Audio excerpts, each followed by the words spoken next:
Сәлем, қалайсыздар? Қымбатты достар, қымбатты оқушылар, қалдарыңыз қалай? Бүгін Құдай қаласа 9-шы нұсқаны бастаймыз. Бастамас бұрын әдеттегідей бір жақсы бір әңгімені бастайық та. Енді қазір адамдарда көп жаман бір қасиет бар. Көреалмаушылық деген. Көреалмаушылық деген нәрсе енді көбіміз ойлаймыз, дүние жағынан болады деп, мысалға біреудің жетістігін көре алмау деген сияқты, иә. Біреудің дүниесін көре алмау, қолындағы барын көре алмау деп.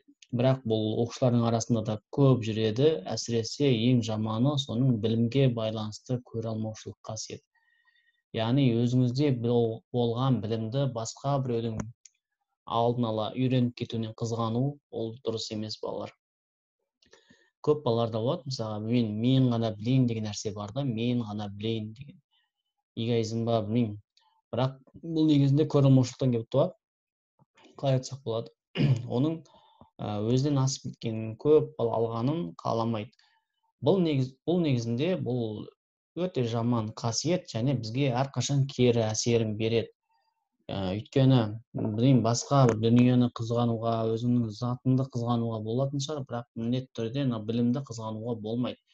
Білім сен қызғанған сайын, наоборот, кішірейе түседі, балалар. Сен қызғанып үйретпеген сайын, ол наоборот, оған басқа жолдар ашылады. Сол үшін өзіңе тілеген жақсылықты басқа біреуге тілеу керек. Баяғыда бір, енді бұл бизнес саласында мынандай оқиға болған, бұл общий қатысты сіздерге. Баяғыда емес, осы 2000 қанша жылдар екен нақты есімде жоқ, бір кәсіпкер болады. Бүкіл себептер жасайды, бірақ бизнесі жүрмейді ары қарай. Сөйтіп ары жүреді, бері жүреді, қанша талпынса да, әрекет етсе де, бүкіл инструменттер қолданса да, бизнес тренерге барып жүреді, бірақ ешқандай нәтиже болмайды. Сол кезде бизнес тренер айтады: сенде что-то бір нәрсе ұстап тұр дейді да. Может, сенде бір көреалмаушылық қасиет жоқ емес па дейді. Яғни туысқандарының немесе достарының асып кеткенін қаламайсың ғой дейді да. Иә, қаламаймын, конечно дейді да. Неге олар менен асу керек деген сияқты. Неге олар менен бұрын баю керек деген сияқты, өзінде бір жаңағыдай көреалмаушылық қасиет болған да. Вот сол жерде дұрыс емес дейді да. Өйткені ол Құдайдың келетін нығметін дейді, қалай айтсақ болады, саған келетін нығметін шектеп қалады дейді. Сөйтіп айтады, сен өзіңе тілегенді туысқаныңа, достарыңа немесе басқаларға 2 есе 3 есесін тіле, сонда сенде наоборот 4 есе 5 есе болады дейді. Яғни сол сияқты, содан бастап оның кәсібі өте жақсы жүре бастайды, болар. Шын мәнісінде өмірде болған оқиға. Сол сияқты өзіңізге тілеген білімді басқаларға тілеу керек. Өзіңіз қандай жерде жақсы бір білім алып жатсаңыз, соны басқаларға да бөлісу керек. Бұл кезде сізге келетін білім оның есебінен артады. Себебі ол саған бірінші рахмет айтады, екіншісі сенің тілеуін тілейді. Осыны маған берген досыма рахмет, оның да білімін арттыра көр деп тілейді да бұлар. Осы кезде сіздің біліміңіздің артуыңызға көмекші болады. Екіншіден, абыройыңызға көмектеседі. Яғни абыройыңыз артатын болса, бүкіл нәрсе сіздің біліміңізге емес, негізінде кейбір нәрселер, көптеген нәрселер сіздің елдің алдындағы абыройыңызға байланысты. Бір адамдар бар, мысалы, білімі онша емес, бірақ кәдімгі жақсы, абыройлы, несі бар, байлығы бар деген сияқты. Ол адамдардың алдында абыройын жақсы ұстаған. Қазірден бастап әрбір адамның алдында қарым-қатынас кезінде, өткенде айттық қой, қарым-қатынасты жақсы құрып бастау керек, және қалай айтсақ болады, көмектесіп бастау керек та, балалар. Сол кезде сіздің абыройыңыз үстем болады. Енді бәріміз қалайтын шығармыз абыройымыздың үстем болғанда. Кеттік, онда бүгін соңғы емес, предпоследний дей ма, соңғы нұсқаның алдындағы соңғы нұсқа, 9-шы нұсқаны бастайық. 9-шы нұсқаның бірінші сұрағы. Бұл жерде ескерте кетейін. Мына жерде 31 деп тұр ғой. 31 деп тұр, енді қарасаңыздар. 31 дегенде бұл жерде 10 сұрақ па, 11 сұрақ па 2 рет қайталанып кеткендіктен, сондай болып тұр, негізінде 30 сұрақ. Олай болса, бастай берейік. Бірінші сұрақ. Бірінші сұрақ балаларға көп кездеседі. Көп қателесетін сұрақтардың бірі, негізі оңай сұрақ. Массасы 40 кг бала ғимараттың бірінші қабатынан 3-ші қабатына 20 секундта көтерілді. Әр қабаттың биіктігі 3 метр, баланың атқарған жұмысы. Бірінші сызып алайық, балалар. Мынау 3 қабатты үй болсын. Міне. Мынау бірінші қабаты. Мынау екінші ортасында үшінші қабат. Бірінші қабат, екінші қабат, үшінші қабат.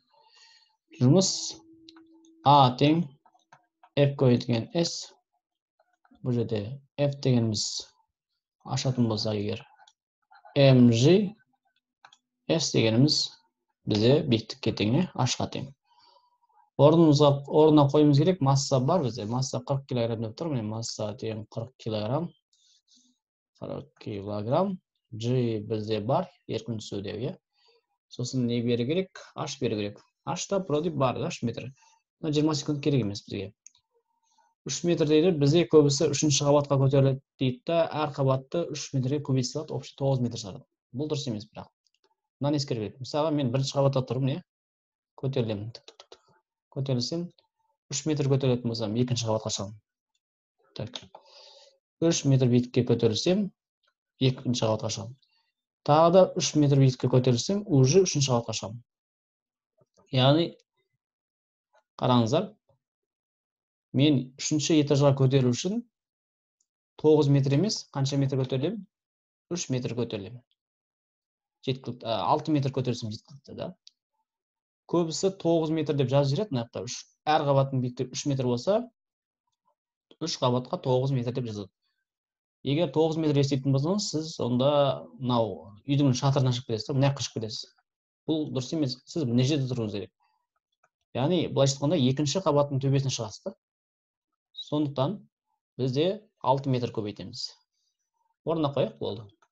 F дегеніміз mg көбейтілсе, m дегеніміз 40, g дегеніміз 10, h дегеніміз 6 метр. Сонда 4 6 24 болады.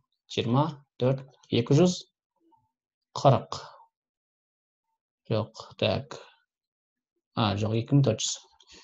2400 жол болады. Бұл дегеніміз 2,4 киложол. Жауап сонымен D болады. Түсінікті ойда болар. Келесі есеп бізде номері. Так. Номері 2-ші есеп. Шеңбер бойымен бір қалыпты қозғалған дененің нүкте 5 секундта толық бір айналым жасайды. Дененің бұрыштық жылдамдығы. Дененің 5 секундта бір айналым деген период беріп тұр. Өйткені өлшем бірлігі секунд тұр. Осы жерден бұрыштық жылдамдық білеміз. 2π бөлінген Т немесе 2π көбейтілген ньюға саламыз. 2π бөлінген Т-ның мына жағын аударамыз. Омега тең, сонда 2 көбейтілген 3,14 бөлінген 5 болады. 6,28-ді бөлеміз 5-ке. Бұл жерден де сразу бөлінбейді. Но қарайтын болсаңыздар, 5-6 арасы жуық қой, да? 6-дан 5-ке бөлсең 1,1 шығады. 1,5 шықпайды, өйткені 1,5 дегеніміз 7-ге жуық болып кетеді. Сондықтан 1,26 шығады. Жауап Е. 1,26 радиан бөлінген секунд. Енді кейбір есептерді осылай есептеудің қажет емес, жауабына қарасаңыз оңай жауап шығады. Уақыт жоғалтпайсыз. Хорошо. Кеттік. Номері 3-ші есеп. Номер 3-ші есепте интерекке 5 ньютон күш әрекет етеді. Осы күштің ені 20 сантиметр болса, күш моментін табу керек. Күш моментінің 2 теңдеуі бар. Біріншісі магнит индукциясына байланысты, екіншісі күшке байланысты. F көбейтілген L бұл жерде. Немесе F көбейтілген D. Сондықтан 5-ті көбейтеміз 20 сантиметрге, 0,2 метрге. Сонда бізде 1 шығады. Жауап С. Мынау D немесе L 0,2 метрге болар. Бұны жазып керек емес шығар. Кеттік. Номері 4-ші есеп. Екі атомды газдың изобаралық қыздырған кезде ішкі энергиясының өзгерісі 500 жол газға берген жылу мөлшері. Так. Егер ішкі энергияны бұл жерде ескерейік. Егер ішкі энергия 1 атомды болса, онда 3 бөлінген 2 нью РТ болады. Егер ішкі энергия 2 атомды болса, дене газ 2 атомды болатын болса, онда 5 бөлінген 2 new rt болады. Бізге қайсысы керек? 2 атомды ғой. 2 атом деп тұр. Сондықтан бізге мынау керек. 2 атомды газдың ішкі энергиясы керек. Осы жерден изобаралық теңдеуді қараймыз. Изобара деп тұр. Изобаралық қыздырған кезде, онда изобараның теңдеуі былай. Q тең болады дельта U плюс А. Осы жерден табу керек, Q'ды табу керек. Ол үшін бізге А керек. А белгісі тұр. Енді Аның теңдеуін жазайық. А дегеніміз неге тең? А дегеніміз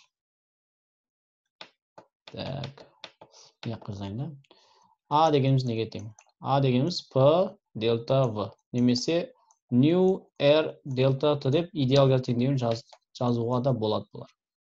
Енді бізге мұнан ашатын болсақ, Q тең 5 бөлінген 2 new RT плюс Аның орнына мынаны қойсақ болады бұлар.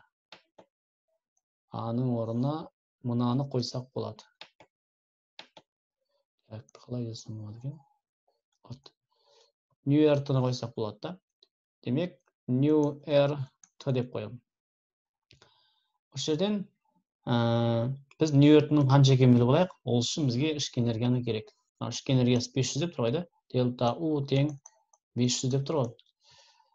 Так, онда былай жазамын. Дельта U тең 5 бөлінген 2 new RT болды ғой. Осы жерден 500 тең болады. 5 пен 2-ның қатынасы 2,5 ғой. Сонда new RT шығады. New RT қаншаға тең? New RT 500-ді бөлесіз 2,5-ға. Сол кезде бізде 200 шығады. Көрдіңіздер ме? New RT-ні 200-ден шығарып алдық. Енді қалайық? Q тең болады мына жерде 500 плюс new RT қанша шықты? New RT-ні қарайық. New RT мына жерде тұр, міне 200 шықты. 200-ге қосамыз, сол кезде 700 шығады. Жауап С. Бұл негізі ауызша есеп дейді. Мен жай түсіндіріп жатырмын, хорошо? Өте берсеңіздер болады, просто есептерден. Тездетіп. 5-ші есеп. Қаныққан будың абсолют температурасы 4 есе артса, бұл молекулалардың орташа кинетикалық энергиясы дейді. Бұл жерде орташа кинетикалық энергия қандай еді? Негізі ұмыттырмда, так. Негізі mv квадрат бөлінген 2 да. Бұл неге байланысты? Жалпы теңдеу, бірақ неге молекулалық кинетикалық теория байланысты? Бұл 3 бөлінген 2 кт болып жазылады качество. Егер 4 есе арттыратын болса температураның, онда энергияда 4 есе получается. Жауап Д болады. Кеттік номері 6-ші есеп. 1 молдың мөлшерінде алынған заттың массасы дейді. Бізде зат мөлшерін атты. 1 мол деген зат мөлшері, заттың мөлшері масса берілген, демек бір нәрсе жоқ. Онда мына зат мөлшерін теңдеуін жазайық. Мысалы, қараңыздар, m бөлінген m ғой, немесе n бөлінген n-а. Бізге мына екеуі туралы айтып тұрған жоқ, сондықтан мына жақ керек емес, бізге теңдеудің мына жағы керек. Бізге зат мөлшерін айтты, массаны айтты, зат мөлшерін айтты. Демек, мөлдік массаны сұрап берген сөз. Енді мөлдік массаны шығарсамыз. Мөлдік масса дегеніміз m бөлінген не болады сонда, жауабы С, заттың мөлдік массасы. Берілген көлем недегі, зат мөлшеріндегі масса дегеніміз мынау. Жауабы М. Окей? Кетті олай болса. Номері 7-ші есеп. Өте төмен температурада металл кедергісінің күрт кеміп, жойылып кету құбылысы, бұл балалар асқын өткізгіштік деген нәрсе бар. Асқын өткізгіштік. Жауап С. Бұл неден шығады білесіздер ме? R тең R нөлевой 1 плюс альфа дельта Т-дан шығады. Енді бұны қалай түсінсек болады? Негізі өткізгіштің кедергісі температураға тікелей байланысты. Температура артатын болса, онда өткізгіштің кедергісі артады. Ал сәйкесінше кемитін болса, бұл да кемит деген сөз. Енді осы кеміген кезде, нөлге жақындаған кезде температура өте төмен болып кетеді балалар. Сол кезде оның кедергісі өздігінен жойылып, жылдам жойылып кетеді да, нөлге жуықтап кетеді. Сол кезде ток күші артады. То есть ток күші астық өткізгіш пайда болады. У бөлінген R ғой. Кедергі төмендесе, ток күші жылдам артады. Бізге жылдам төмендеп тұр ғой, сондықтан жылдам артады. Бұл жылдам артуын біз асқын өткізгіштік деп атаймыз. Кеттік, номері 8-ші есеп. Соната радио қабылдағышында толқынның ұзындығы 40 бөлінген 40 арасында 75 метр диапазонда сәйкес келетін тербез периодының несі дейді? Диапазоны дейді. Енді бұл жерде былай істейміз болар. Так, 40 бөлінген 75 деген бұл толқын ұзындығы. Лямбда. Лямбда 1, лямбда 2 болды. Енді бізге табу керек, қарасаңыздар секундты, бізге демек уақытты табу керек.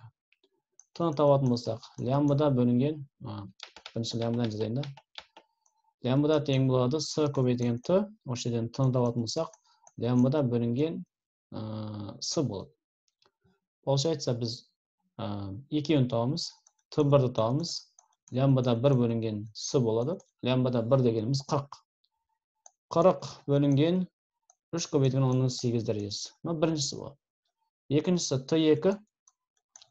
То есть лямбда 2 бөлінген С болады. Ол 75 бөлінген 3 көбейтілген 10-8 дәрежесі болады. Енді қарайтын болсақ, 40-ты 3-ке бөлетін болсақ, бірінші 4, 3-ті біргеніз, 1,1 шығу керек.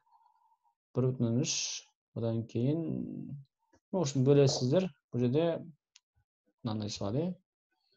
Так, 40-ты 3-ке бөлетін болсақ, 13,1 келе ме? 13,1 шығады. 13 көбейтілген 10-ның минус қанша дәрежесі? 8 дәрежесі шығады. Ал бұл жақта 25 көбейтілген 10-ның минус 8 дәрежесі шығады. Бұны айландыратын болсақ, 2-ні былай жылыстатын болсақ, 0,13 болады. Сол кезде 10-ның минус 6 дәрежесі шығады. Немесе 0,25 көбейтілген 10-ның минус 6 дәрежесі шығады. Бұл жауап әрине В. Микро деген минус 6 дәреже. Окей, кеттік па? Номер 9-ші есеп. Төменде көрсетілген ядролық реакцияны белгісіз бөлшекті табыңыз дейді. Теңестіре саламыз бұл жерде. Қараңыздар, 3 пен 1-ді қосасыздар. 4 шығады. Демек, мына жағынан 4 шығу керек. 2-ге қандай затты қосқан кезде 4 шығады. Демек, мына жерде 2. Мына жағда тура сондай болады. Үстін 7-ге 1-ді қосатын болсақ, 8 болады. 4-ке нешені қоссақ 8 шығады. 8 шығу үшін, демек, мына жақта 2-ні қосасыздар. 4 қосасыздар деген, 4 қосамыз. Демек, X элементтің мына жағында 4 бар екен, мына жағында 2 бар екен. Ол неге сәйкес келеді? Жауабына қарай саласыздар, немесе гелий ғой. Гелий 4-те 2 болды. Келесі 10-ші есеп. Түзу сызықты қозғалған дене координатасының уақытқа тәуелді графигі берілген. 3 және 4 секунд аралығында дене жылдамдығының OX үстіне проекциясы. Жылдамдық тең неге тең? V тең болады S2 минус S1 бөлінген T2 минус T1. Уақытты айтып тұр, 4 пен 3-тің арасында. T2 деген 4, T1 деген 3. Енді сол уақыт аралығында жолдар қарастырайық. S2 дегеніміз қаншаны көрсетіп тұр? S2 деген мына жер, S2 деген мына жер. Ол 60 көрсетіп тұр. Байқайсыздар ма? Міне 60. 60 минус S1 дегеніміз, то есть мынадан былай қарай қозғалды ғой. Сондықтан бұл мынау S2 болады, мынау S1 болады. S2 120-ны көрсетіп тұр. Демек 120 болды. Сонда минус 60 бөлінген 1 болады. Ол деген минус 60 метр бөлінген секунд. Енді минус 60 метр секундпен қозғаламайды, конечно. Бұл просто бағытын көрсетеді. Кері бағыт екен. Жауап С. Так, осы жерде бүйтіп өшіремін. Келесі 11-ші сұрақ дейінсем, 11-ші сұрақ тағы да осы сұрақ бұл жерде қайталанып кеткен. Негізінде болар, қарасаңыздар, бұл 10-ші сұрақ, яғни бір сұрақ 2 рет қайталанып естеген болар, скринде салған. Сондықтан назар аудармаңыздар оған. Келесі 12-ші сұрақты ашамын. Ол 11-ші сұрақ болады бізде. То есть 11-ші сұрақ енді. Енді қарайық. Жер бетіндегі денеге 60 ньютон ауырлық күші әсер етеді. Ауырлық күші. Ауырлық 60 ньютон, ол mg ғой. mg тең 60 ньютон дейді. Жер бетінен 2r қашықтықта осы денеге әрекет ететін ауырлық күші қандай болады? Бұл жерде просто mg'ді ашамыздар ғой. Масса g дегеніміз g m бөлінген r квадрат бұл 60-ға тең деп тұр. Осы r-ға байланысты мына r дегеніміз. Бұл r емес 2r болса қандай болады дейді. Бұл мынаны f нөлбой деп алайық мысалы, f тең болады f штрих өзгерісі. Тағы да m, бұл кезде g өзгереді, g штрих болады. Ашатын болсам g-ді, g m болады. Мына r-дің орнына 2r-ді қоямын. Яғни r-дің орнына өзгереді 2r-ға. 2r-ді қоятын болсам квадраттаған кезде 4r квадрат қояды. Көрдіңіздер ме? Мынаны қойдым. Қойған кезде 2r-ді квадраттаған кезде 4r квадрат болды. Енді біз мына теңдіктен мынаны көріп тұрған шығармыз, бастапқы теңдеу. m бөлінген r квадрат көріп тұрсыз. Бұл бізде мына f бастапқыны береді. То есть f нөлбой береді. Өйткені f нөлбой деген g m r квадрат қой. Бұл f нөлбой береді. f нөлбой бөлінген 4. Бізде f нөлбой деген қанша ол? 60 қой міне. Демек 60 бөлінген 4 болады. 60-та 4-ке бөлетін болсақ, қанша шығады бізде? Әрине 15 шығады, 15 ньютон шығады. Жауап D. Келесі есеп номері 12-ші есеп. Допты жер бетінен 25 метр биіктіктегі балконнан тік жоғары қарай лақтырды. 20 метр секунд жылдамдықпен жер бетімен байланысқан санақ жүйесіндегі доптың координатасының уақытқа тәуелді теңдеу. Теңдеу жазу керек. Мынау жер болса дейді. Мынау жер болса, мынау жер. Жерден бірінші 25 метр қашықта тұр жерден. Онда бұл x нөлбой болады. Бастапқы жерде тұрған жері x нөлбой болады. 25 метр қашықта тұр. Осыдан бір денені жоғарыға лақтырады. Бастапқы жылдамдығы 20 метр секунд. V нөлбой 20 метр бөлінген секундқа тең. Так, осының теңдеуін жазу керек. Енді бұны былай жаздыр. X тең x0 плюс минус v нөлбой t плюс минус жалпы a t квадрат бөлінген 2 деген теңдеу бар. Орнына қояйық. X тең бастапқы координатасы 25 бізде. Жылдамдық плюс болады. Себебі қозғалысқа қарсы емес та.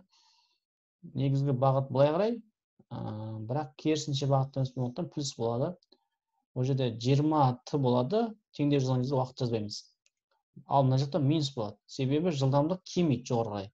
20 метр секунд 19-18 ақырындап кемей береді. Сондықтан минус болады. Үдеуге байланысты. Енді үдеудің орнына біз A-ның орнына G-ді аламыз. Өйткені еркін түсу кезінде немесе жоғары төмен лақтырған кезде A тең G-ға тең болады. Получается, G дегеніміз 10 t-ның квадраты бөлінген 2. Осы кезде 10 мен t қысқарып кетеді 2. X сондықтан 25 плюс 20t минус 5t квадрат болды. Жауап A болады. Хорошо. Кеттік. Номері 14-ші есеп. Так. 13-ші есеп тойыз. 180 грамм су 20 тәулік ішінде толық буланады дейді. Су бетінен әр секунд сайын буға айланған молекулалардың орташа санын табуымыз керек. Бұл есеп біраз миды ашты. Енді бірінші молекула санын табу керек 180 граммдағы. Ол үшін мына теңдеуді қолданамыз. Нью тең болады m бөлінген m, n бөлінген n-аны қолданамыз да 180 граммда молекула санын табамыз. Кетті онда. 180 грамм дегеніміз 180 көбейтілген 10-ның минус 3 дәрежесі килограмм болады. Мынау килограмм ойланасақ, 180 10-ның минус 3 дәрежесі килограмм болады. Бөлінген нөлдік масса қаншаға тең бізге Так, 18 грамм деп тұр ғой. Бұл да 18 көбейтілген 10-ның минус 3 дәрежесі килограмм болады. 18 көбейтілген 10-ның минус 3 дәрежесі килограмм болады. Мұны екеуі қысқарып кетеді. Тең n бөлінген n дегеніміз 6 көбейтілген 10-ның 23 дәрежесі деп беріп тұр, Вот, мына жерде. Осы теңдеуден n-ді шығаратын болсақ, n тең болады. Мына екеуі қысқарады, 18-бен 100-тен қысқарады. Осының үстінде 10-ның ғана қалады ғой. 10 ғана алатын болса, ол 6 көбейтілген 10-ның 24 дәрежесі деген сөз да бұға. 6 көбейтілген 10-ның 24 дәрежесі. Бұл 180 граммдағы молекула саны. Енді не істейміз дейсіздер ғой, да? То есть, қараңыздар, 180 грамм 20 тәулікте ыдырап кетеді ғой. 180 грамм 180 килограмм 10 дәрежесі 20 тәулікте ыдырап кетеді, Демек, 20 тәулікте мынау 6 көбейтілген 10-ның 24 дәрежесіндегі молекула саны ыдырап кетеді деген сөз. Түсініктіңіз ғой, да? 20 тәулікте 180 граммдағы 6 көбейтілген 10-ның 24 дәрежесіндегі молекула саны ыдырайды. Бұл жерде мынаны білуіміз керек. 20 тәулікті секундқа айландырамыз. Өйткені бізге келесіде секундта керек. 20 тәулік секундқа айландыру үшін көбейтеміз қаншаға? 20 тәулікте 1 сағат, 1 тәулікте 24 сағат бар, сондықтан бірінші 24 көбейтеміз. Потом 1 сағатта 3600 секунд бар, сондықтан 3600 көбейтеміз. Сол кезде мынандай шығады. Так. Есептейік болсақ. 1.728.000 шығады. Бұл секунд болады. Демек, пропорция бұлай болады. 6 көбейтілген 10-ның 24 дәрежесі молекула 1.728.000 секундта ыдырайды. Ал бізге табу керек 1 секундта. 1 секундта қанша молекула ыдырайды? X молекула дейміз. И пропорция аламыз. X тең болады 6 көбейтілген 10-ның 24 дәрежесі көбейтілген 1 секунд бөлінген 1.728.000 секундқа. Тең шығады сонда 3/5 10-ның 18 дәрежесі шығады. Жауап бізде бар ма ондай? С болады. Окей, кеттік. Номері 14-ші есеп. Кернеу көзіне қосылған екі бірдей жазық конденсаторлардың параллель қосқандағы энергиясы тізбекте қосқандағы энергиясы. Кернеу көзіне қосылған болса, негізі энергияның конденсатордың энергиясының 3 формуласы бар, Su квадрат бөлінген 2, немесе Q квадрат бөлінген 2S, немесе QU бөлінген 2 деген теңдеу бар. 3 теңдеу бар. Бізге конденсатордың сыйымдылығы мен бізге кернеу керек, осыны қолданамыз. Біріншісін қолданамыз. Бірінші жағдай, бұл жерде екі жағдайға бөлеміз. Біріншісі конденсаторды параллель қосамыз. 1. Теңдеуді мына жағын өлшеп тастайын да. Осыны Su квадрат бөлінген 2 керек. Бұны нью нөлевой деп, В нөлевой деп қояйық. Кеттік. Конденсаторларды параллель қосқан кезде С жалпы тең болады неге? С плюс С. Өйткені бірдей конденсатор ғой. Сондықтан 2С болады. Осы кезде энергия 1 неге тең болады? Su квадрат бөлінген 2 ғой негізінде бастапқы энергия. 2С болғандықтан мынаның алдында 2 деген пайда болады. Немесе мына Su квадрат бөлінген 2 дегеніміз нені береді? Бастапқы энергияны береді ғой, да? Бастапқы энергия нью нөлевойда, В нөлевойда. Сондықтан 2W нөлевой болады. Екіншісінде параллель қосамыз. Ол кезде 1 бөлінген С жалпы болады. 1 бөлінген С плюс 1 бөлінген С болады. Қосатын болсақ, С-дан 2 болады. Шыққан мәнді міндетті түрде кері аударамыз. Себебі бастапқыда С жалпыны кері аудардық. Сонда С жалпымыз не шығады? С бөлінген 2 шығады. Енді энергияның орнына қоямыз. В2 деп қояйық. Su квадрат бөлінген 2, бірақ С-ның астында 2С бар, да? С-ның орнына мынаны С жалпыны қоямыз. Көбейтілген U квадрат бөлінген 2 болады. Енді мына 2-ның астына түсірілетін болсақ, былай жазылады. С-U квадрат бөлінген 2 көбейтілген 2 болады. 2-ні көбейтіп жібермейміз. Өйткені мына теңдеу бастапқы теңдеуді береді. Бастапқы теңдеу дегеніміз қайсысы? Ол бастапқы V нөлевой немесе W нөлевой. Сонда W бөлінген 2. Енді бізге табу керек энергиялардың қатынасын. То есть, мына жерге жазайын, басқа светпен де. Энергия 1 мен энергия 2-ның қатынасын табу керек. Энергия 1 2 U нөлевой болады. Энергия 1 U нөлевой бөлінген 2 болады. Мына бөлшектен үстіне шығып кетеді. Сол кезде мына екеуі бәрібір қысқарады. V нөлевой мен V1 мен V2-ның қатынасы бізде 4 шығады. Жауап 4 есе артық болады. Түсіндіре алған шығармын деп ойлаймын енді, қолдан келгенше. Номері 15-ші есеп. Конденсаторлың кедергілері берілген, просто табу керек нені? Кернеу табу керек. R1, R2, R3 берген, бізге табу керек R кедергісі 4 Ом болатын резистордағы кернеу табу керек. Мына жердегі кернеу қанша дейді. Енді мына жердегі кернеу табу үшін мына жерде ток күшін білуіміз керек. Бірінші ток күшін табамыз. I жалпыны табамыз. I жалпыны табу үшін U жалпы бөлінген R жалпы болады. U жалпы бізде басында түсіп тұрған 10 деген мына U жалпы болады. Бізде 10 дегеніміз ол U жалпы болады. Кернеудің жалпы мәні бізде 10-ға тең. Бірақ R жалпы жоқ. Енді мына екеуін тауып аламыз. Мына екеуі параллель ғой. Мына екеуі параллель болғандықтан оларды керісінше қосамыз, иә? 1 бөлінген С дейін. Тең. Так. 2-ден 1 плюс 2-ден 1 болады. Қосатын болсақ. Мына жер тауып отырмын болар. Сонда 2-ден 2 болады. Шыққан мәнді кері аударсам да бәрібір 2-ден 2 болады. Одан 1 шығады. Демек, мына жерден 1 шығады екен. Мына жерде кедергінің мәні общий 1.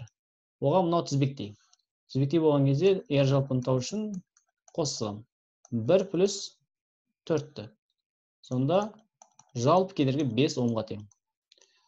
Енді 10-да апарамда, мына жерге 5 Омда апарамда, мына жерге қоямын орнына. Қоятын болсам,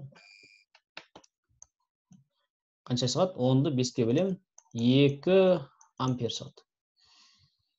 Так, енді мына жерде өшіп тастайын мынаны. Так, бізге табу керек. Мына жердегі кернеуде 4 Ом болған R3-тегі кернеу табу керек. Ол үшін ток күш керек дедік. Ток күші жалпы бар, тізбек бойынша 2 ампер. Енді мына нәрсені білуіміз керек. Өткіштер тізбекте жалған кезде ток күші бірдей болады. То есть, мына жерде 2 ампер ток келіп тұратын болса, мына жерде де 2 ампер болады, мына екеуінде де 2 ампер болады. Ток күші бірдей.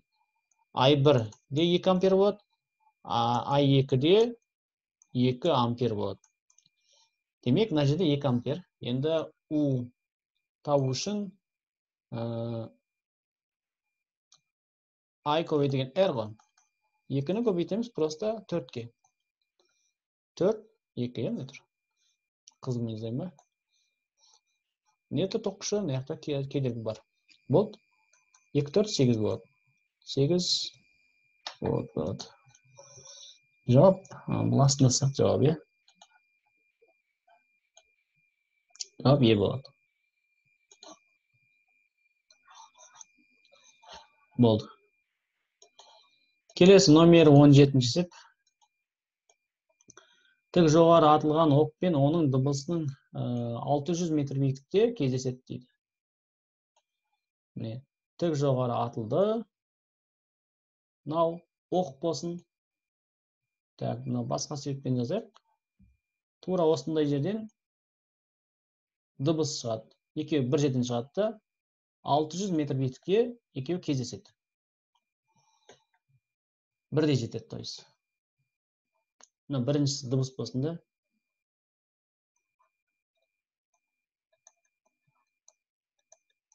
Дыбыс, мынау оқ болсын. Дыбыс бір қалыпты қозғалады. S тең V көбейтілген Т.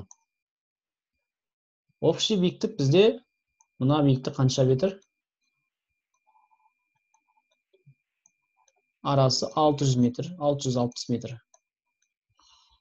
Енді мынау оқ үдемелі қозғалады, кеммелі қозғалады. То есть бұл жерде S тең немесе H тең v нөлевой t минус gt квадрат бөлінген 2 болады. Себебі жоғары қарай жылдамдық кемейді. Енді бірінші теңдеуді қолданып, бірінші теңдеу дегеніміз S тең v t ғой. Уақытты тауып аламыз. Уақыт тең болады S бөлінген v. S дегеніміз 660 метр, ал v дегеніміз дыбыстың жылдамдығы бізде міне, дыбыстың ауада таралу жылдамдығы 330. Сонда 2 секунд шығады. Демек, 2 секундта дыбыс жетеді. Мұнау да 2 секундта жетеді, бірақ бұның бастапқы жылдамдығын табу керек. Осы жерде v нөлевой белгісіз міне. Екінші теңдеуді қоямыз. H тең v нөлевой t минус gt квадрат бөлінген 2. Биіктікті бұл үшін 660 метр.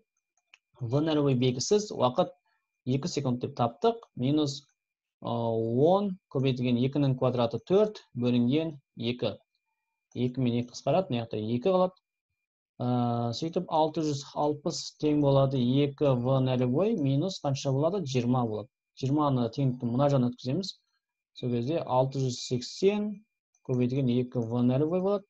V нөлевой табатын болсам 680-ді бөлемін қаншаға? 2-ге. Сол кезде 340 метр бөлінген секунд шығады. Жауабы С.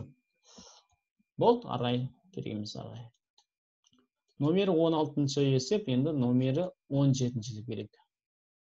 Бізде көлем берілген, табу керек біз нені қысым берілген, орташа квадраты жылдамдық берген, газдың массасын табу керек екен. Енді қысымның молекулалық кинетикалық теорияға байланысты теңдеуі бар, қандай? 3/1 ро v квадрат деген теңдеу бар. Бұл жерде роны білуіміз керек. M бөлінген v екенін, сондықтан ашып берем. 3/1 роның орнына қоямын нені? M бөлінген v-ны. Сондықтан аралай v квадрат болады. Осы жерде маған не керек?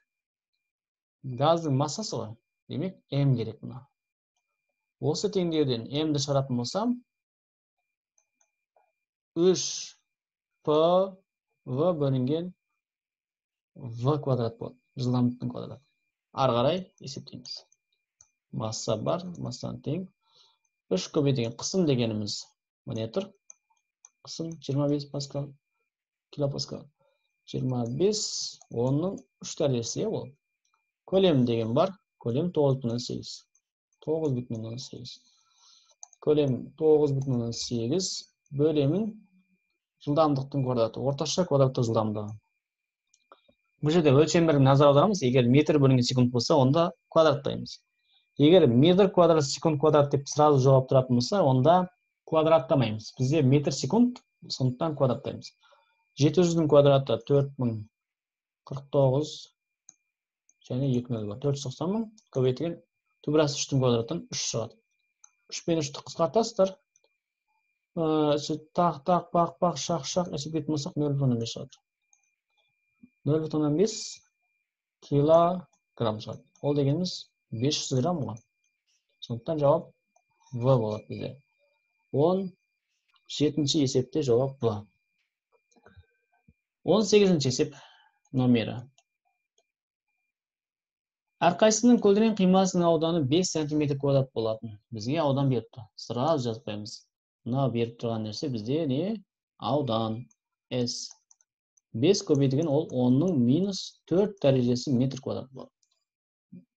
Орам саны 500 дейді. N тең 500 екен. Кедергісі тұрақты 100 Ом дейді. R тең 100 Ом болады екен.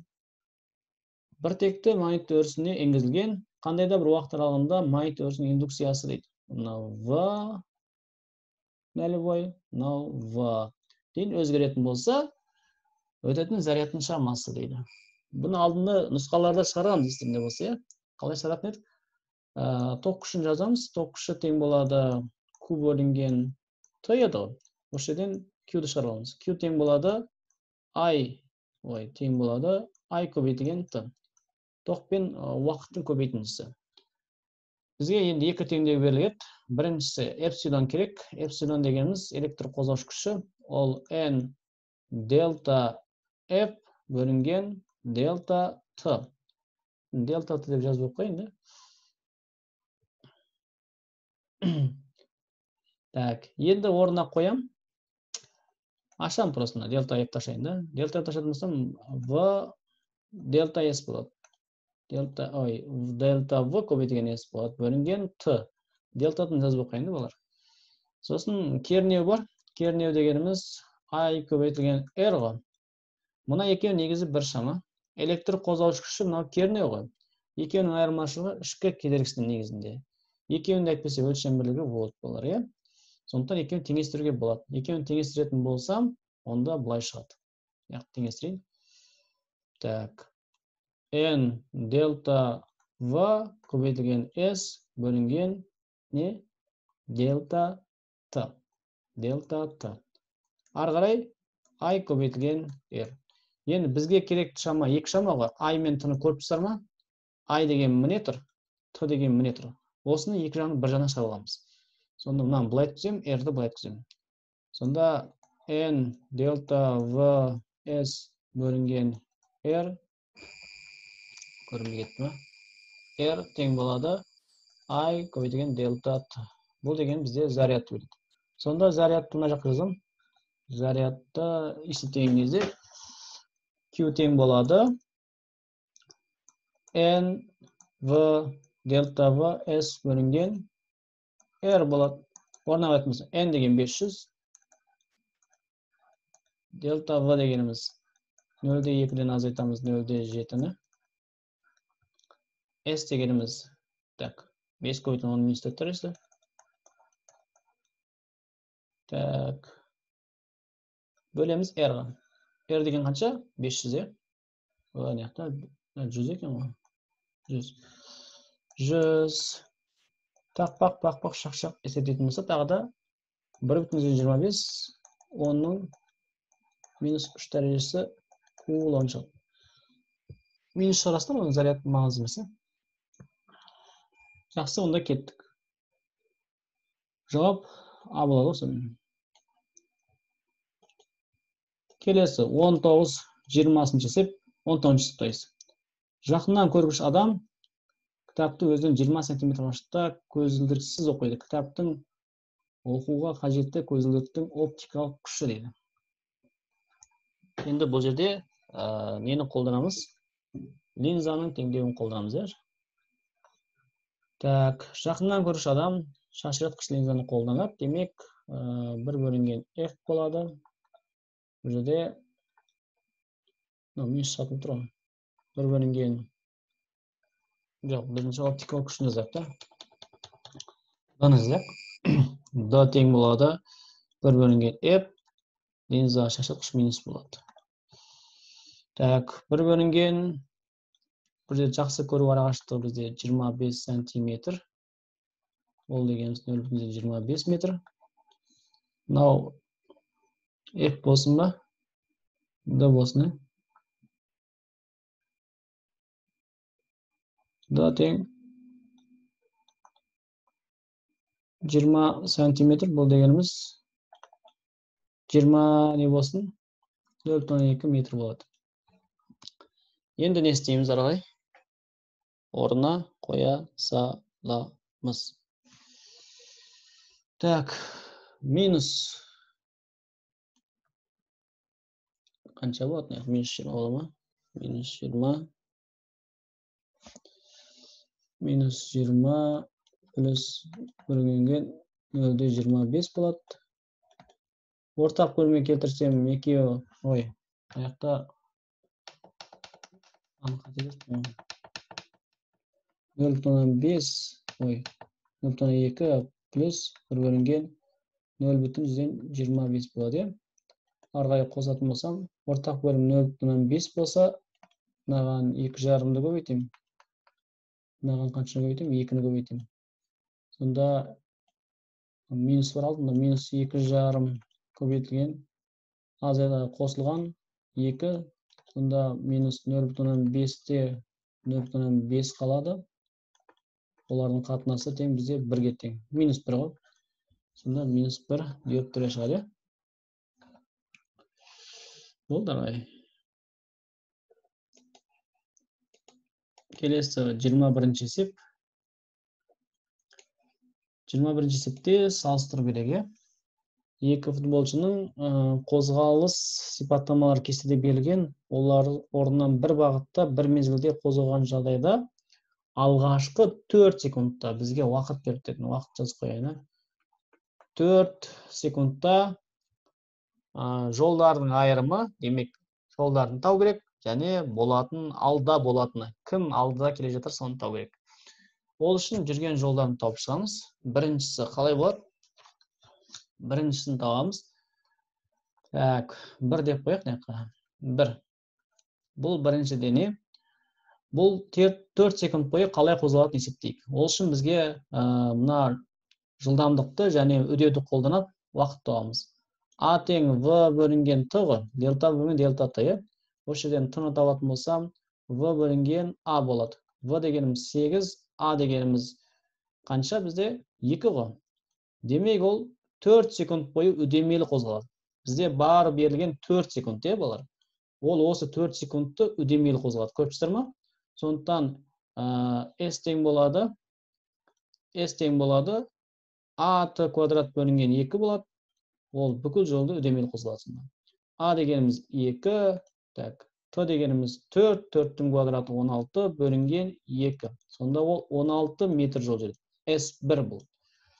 Екінші дене үшін. Екінші денені табайық. Екінші дене.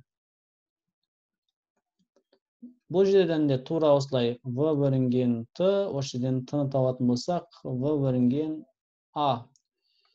Бұл жерде жылдамдық 6, бас максимал жылдамдық. Ал өде 3.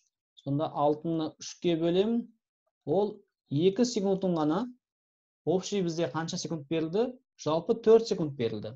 Оның 2 секунд ғана үдемелі қозғалады. Демек, бұл жерде 2 S пайда болады. Бірінші S.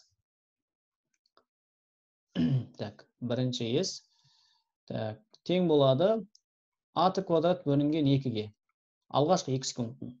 А дегеніміз 3, 2 секундтың қозғалады, бөлінген 2. 6 метр жүреді. Ал соңғы 2 секундтың ол бір қалыпты қозғалады деп істейміз. S тең В көбейтілген Т. Сонда В дегеніміз 6, 6-ға жеткізген жылдамдығын. Қалған 2 секунд көбейтеміз, сонда 12 шығады. Сөйтіп, S секунд табамыз. S секунд тапқан кезде 6 қосылған 12. Получается 18 метр болады. Енді жол айырымы деген дельта S. S2-ден азайтамыз S1-ді. 18-ден азайтамыз 16-ны. Тең 2 қалады. Жауап 2 метр, және екінші футболист нестеді? 18 метр алда келетір. Ой, то есть 18 метр жөнді алда келетір. Жауап С болады. Номері 22-ші есеп. 21-ші есеп, то есть.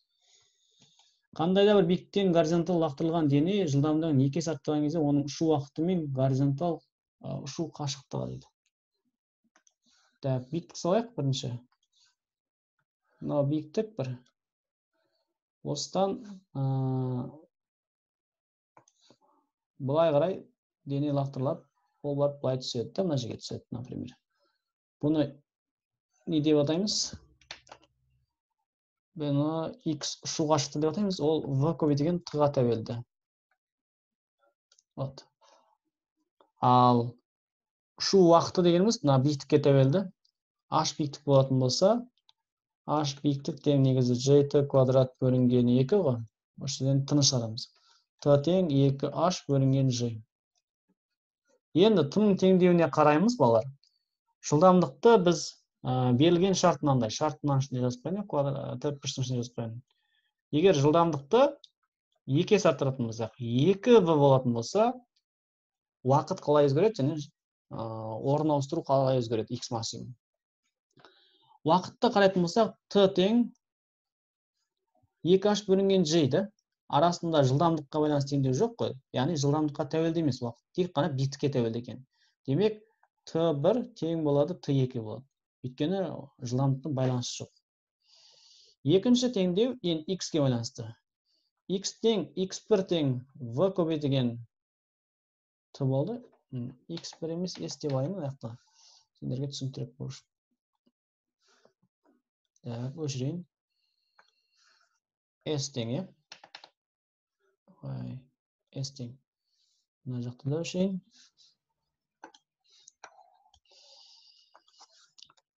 S тең бастапқыда, S1 тең бастапқыда V көбейтілген просто T еді. S2 не болды? Жылдамдық 2-есі артты ғой. V-дан 2V артты, е? Сондықтан 2 дегенді мына қызылмен жазайын. 2 көбейтілген VT болды. V көбейтілген T болды. Демек, 2-есі артты деген сөз. Немесе V көбейтілген T деген S1-ді береді ғой. Көріпсіздер ме? 1-де ғой. Демек, 2 S1 болады. Так, ондай жауап бар ма? Мына екені орын ауыстырып жазып қойған. 2 S1 тең 2 S2 деп жазуға болады. Сондықтан жауап бізде E болады және С болады. Бізде 21-ші есепте С жауап болады сонда. Кеттік онда. Келесі номері 23-ші есеп. Жылу машинасының пәкі дейді балалар. Пәк. Пәк тапқан кезде енді жылу машинасының пәкі бізде тұрақты шамы бар, е? Жылу машинасына байланысты пәк негізі Q1 минус Q2 бөлінген Q1 көбейтілген 100%. Немесе Q1 мен Q2-ның азайтындысы A береді, A бөлінген Q1 көбейтілген 100% болады. Бұл біріншісі. Екіншісі температураға байланысты T1 минус T2 бөлінген T1 көбейтілген 100% болады. Жауаптарды қараймыз. Так, С болады, е? А пайдалы бөлінген Q1. Бұл бар бізде. Сосын D болады. D болмай екен. Астында Q2 екен ғой. Сосын жауап H болады, е? D, С және H болады. Сіздерде солай шықты ма? Окей. Кетті онда. Келесі номері 23-ші сұрақ. Сутек атында электрон мен ядроның арақашықтығы 0,5 сантиметр, 0,5 оның 8 дәрежесі сантиметр, олардың өздері әрекеттесу күші. Енді бұл жерде зарядтарын тау керек, негізі мынаған саламыз. F тең болады K Q1 көбейтілген Q2 бөлінген R квадрат қой. Мына жақта модульдері бар, конечно. Демек, Q1 керек.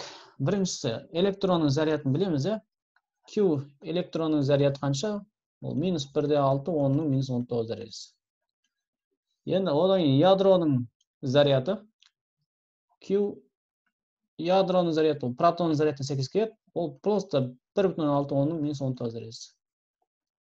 19 нәқта. Мына жерде плюс болады, мына жақта минус болады. Айырмашылық сол. Тек таңбаларында екеуінде зарядтары негізі бірдей, е? Орнына қоя саламыз, болды. Тең болады, К дегеніміз беріп тұр ғой, 9 көбейтілген 9 дәрежесі. 9 көбейтілген 10-9 дәрежесі. Біріншісін 1,6 сразу модульмен жазамай балар. Оның минус 19 дәрежесі көбейтілген 1,6 көбейтілген 10-ның минус 19 дәрежесі. Бөлінген не болады? Так, R квадрат арақашықтық 0,5 сантиметр. Айландырасыздар. 0,5 көбейтілген 10-ның минус қанша дәрежесі? 10 дәрежесі метрден алады. Квадраттаған кезде 0,25 10-ның минус 20 дәрежесі болады. Енді қысқартып, көбейтіп, азайтып, бөліп, есептейтін болсақ, бізде жауап шығады. Қанша дейсіздер ғой? 92,16 шығады.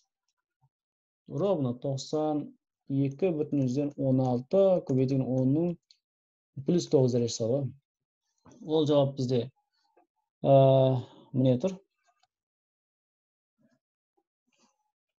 Минус 9 екен ғой. 40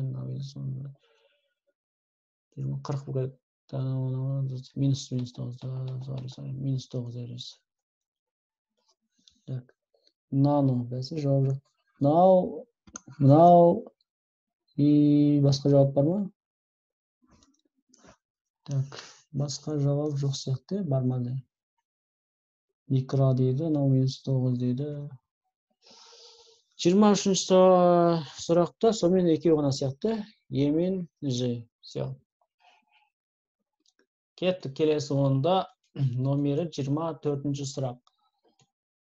Не дейді? Кернеу берілген, конденсатордың сыйымдылығы берілген, табу керек. Заряд берген конденсатордың сыйымдылығын. С тең болады Q бөлінген U-ға саламыз. Q дегеніміз 6 көбейтілген 10-ның -5 дәрежесі, бөлінген U дегеніміз 240.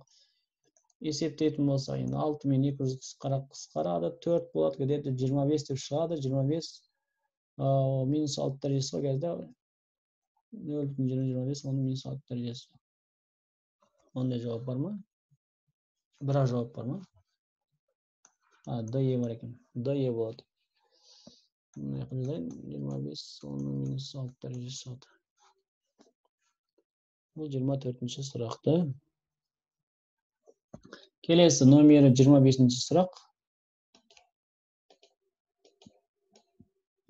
Қос дөңестігіңізде F және F қашықтықта тұратын болса, олардың алынатын кескіні. Кескінге байланысты мынандай нәрсе бар, иә? Мынау бас оптикалық ось.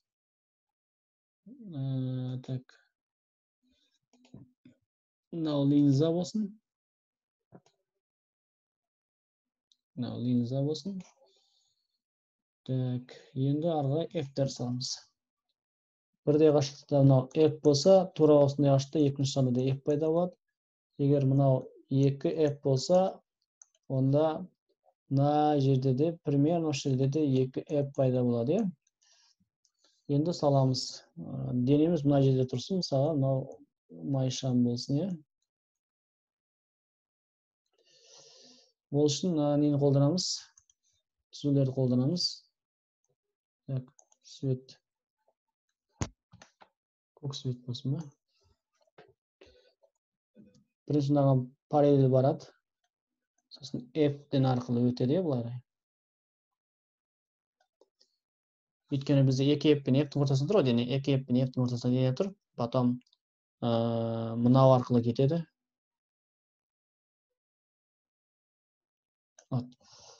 Дене қай жерде пайда болады?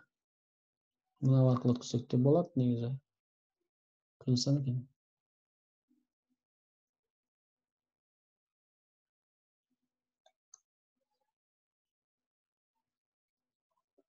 Үшеуінің қиылысқан жерінде не пайда болады? Кескін пайда болады, иә? Қиылысты міне. Свет қызылдан. Кескін мына жерде пайда болады.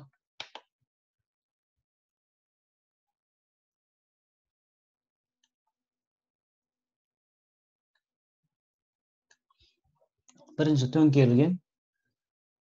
Так, төңкерілгеннен жауап береміз. Және үлкейтілген. Қарасаңыздар, мынаған екі арақашықтыққа жетпей тұр, мына жақта екі арақашықтыққа жетейін деп қойған, иә? Екі арақашықтық деген мынау ғой. Биіктігі мынандай, мынандай. Мына жақта қарасаңыздар, мынандай үлкен. Сондықтан үлкейтілген болады. Және қандай кескін пайда болады бізде? Шын ба, жалған ба? Оны айырылатын шығарсыздар, иә? Айырылмасаңыздар, онда шын кескін пайда болады деген ма? Енді оны айырылатын шығарсыз, мына жақта егер мынау кескіндердің қосындысынан пайда болатын болса, енді тура жағында пайда болатын болса, онда шын кескін пайда болады, иә? Жақсы, онда кеттік. Номері 26-шы есеп. Табайық. Математикалық маятниктің периоды Т, егер ол басқа бір планетаға барған кезде еркін түсуде жердегіден 9 есе артық болатын болса, онда сол планетадағы тербеліс периоды. Тербеліс периоды математикалық маятник үшін Т тең болады 2π түбір астында L бөлінген Ж ғой. Бұл Т нөлевой болады, жердегі болады. Ал басқа планетада не істейді? 2π өзгермейді, L де өзгермейді, тек G өзгереді. G-дің қасында қандай сан пайда болады? Бізде 9 деген сан пайда болады. Ошол жерде 9-дан түбір шыға береміз. Алдына шығатын болса, ол неше шығады? 3 болып шығады, былай. 9-дан түбір 3 шығады. Ол L-дің астында тұрғандықтан T-ның астына барады. Демек, T 3 есе кемейді. Период 3 есе кемейді. Жауап H жерден 3 есе кем, және F T бөлінген 3 болады жауап. Сонымен номері келесі есеп бізде 27-ші есеп. Идеал жылу машинасы бар Карнот циклі бойынша жұмыс жасайды дейді. Бір циклда 1 килоджол жұмыс жасап, тоңазытқыштан 4 килоджол жұмыс алатын беретін болса, пәктің мөлшерін табу керекпіз. Енді бұл жерде жылу машинасын пәктің теңдігіне қолданамыз ғой. Q1 минус Q2 бөлінген Q1 көбейтілген 100%, немесе A бөлінген Q1 көбейтілген 100%ды қолданамыз балалар, е? Бізге енді астында Q1 тау керек. Жұмыс беріп тұр. Тоңазытқыш деген Q2. A тең болады Q1 минус кешіріңіздер.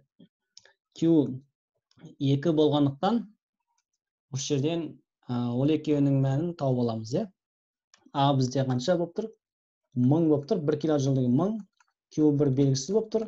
Q2 қанша болып тұр? 4 килоджол болып тұр ма? 4 килоджол. 4000 жол ғой енді. Осы жерден Q1 табатын болсақ, Q1 тең, әрине 1000-ға қосамыз 4000-ды. Сол кезде бізде 5000 шығады. Енді мынаны қоя салайық пәкке. Q1 таптық қой. A дегеніміз берілді, бізде. A дегеніміз 1000 деп берілді. 1000-ды бөлеміз қаншаға? 5000-ға. Көбейтеміз 100%-ға. Есептейтін болсаңыз 20% шығады. Немесе 0,2 деп аламыз. Пайызсыз, е? Жауап F 0,2 және 20% деген қайсысы? D. D, F болады, е? Бұл номері 27-ші есеп. Так, кеттік онда.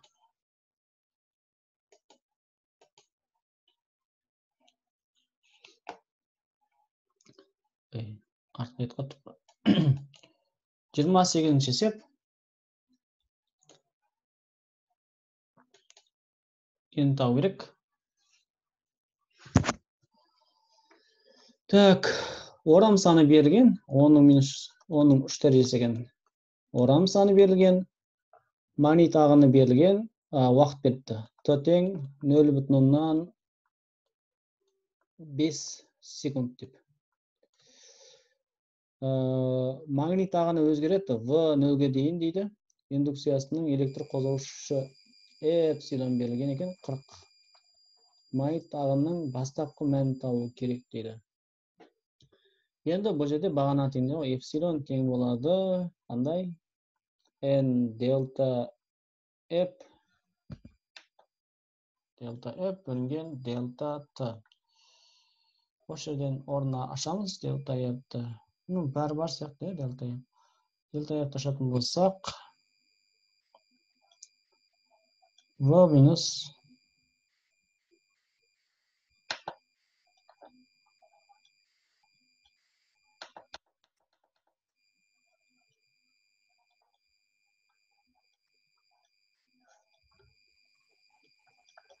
енді мынау 0-ге тең ғой. Соңғысы. Сондықтан былай жазамыз. Бастапқы мәні delta T болады. Осы F-нәрі байталатын болсақ, эпсилон көбейтілген delta T бөлінген N. Эпсилон деген бізде 40, көбейтілген 0,5 бөлінген 1000. 40 пен 5-ті көбейтетін болсақ 20 шығады. 20-ны бөлеміз 1000-ға. Бірден қысқарады. 0,2 шығады, немесе 2 көбейтілген 10-ның минус 2 дәрежесі шығады. Жауап А, сосын Д, сосын қайсысы? 20 милливебер болады. Oldu. Келесі есеп бізде 28-ші есеп. Кетті 29-ші тарайық. Тұрақты қысымда цилиндрдің жылжымалы поршының астында идеал газ 150-ден 600 килопаскалға дейін қыздырылды, кельвинге дейін қыздырылды. Осы кезде газдың көлемі 3,3 дәрежесі артса, газдың бастапқы көлемін табу керек. Жақсы, бұл есепте тұрақты қысым дегендіктен P константа болады. P константа болатын болса, онда теңдеу V1 бөлінген V2, T1 бөлінген T2. Енді T1 деген мынау, T2 деген 600-ге артты, ал мынау көлемнің өзгерісі. Мысалы, бастапқы қысым V1 болса, оған артты ғой, 3/10-ның -3 дәрежесі, -3 дәрежесі көлемге артады. Есептейік, V1 деген белгісіз, орнына қоямын. Ал V2 дегеніміз V1 плюс артты ғой, 3/10-ның -3 дәрежесіне. Тең болады T1 дегеніміз 150, T2 дегеніміз 600. Мынау қысарады, мына мен мынау қысарады, 4-ке 15-ке сатылмысық, мынақты 1 қалады, мынақты 4 қалады. Сонда пропорция болатын болса 4 V1 тең болады V1 плюс 3/10-ның -3 дәрежесі болады. V1-ді былай кететін болсақ 3 V1 қалады, демек 3/10-ның -3 дәрежесі қалады. V1 табатын болсақ 3/10-ның -3 дәрежесін бөлеміз қаншаға? 3-ке әрине. Сөйледі 10-ның -3 дәрежесін алады. Ол дегеніміз жауап қайсы? Ол 0,1. Немесе, ол 1/3 дәрежесі болады, немесе қайсы болады? 1 литр болады. Осы жауап болады. Айландыруды білетін шығарсыздар, оны түсіндірмей қояйын. Келесі номері 30-ші сұрақ, бізде 31 деп жазылады ол, Мына әрекеттен теңестіру керек. Мұны үлкейте салайын, балалар. Не істеймін? Екі жағын теңестіремін. Мына мен мынаның қосындысы 1-де болу керек. Мына мен мынаның қосындысы тең болу керек. Мына жерден 16 шығады. Демек, 16-ға 0-ді қоссам, мына жерде 0 болса, онда 16 шығады. Мына жағын 32-ке 1-ді қоссам, қанша болады? 33 болады әрине. Мына жерге, демек, нешені қоссам? 1-ді қоссам. Сонда 33 шығады. X элементті A-ның орнында 1 деп жаздым, Z-дің орнында 0 деп жаздым. Яғни 1-де 0. Бұл дегеніміз нейтрон ғой. Нейтрон. 1, 0. Жауап. Жауаптарды қарайық.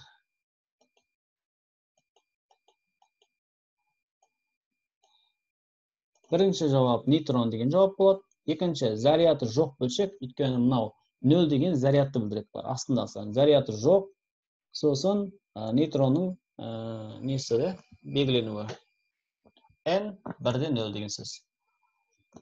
Болды, осымен бітті. Келесіде 9-шы нұсқа бітті, 10-шы нұсқа, соңғы нұсқада кездескенше сау саламатта болыңыздар.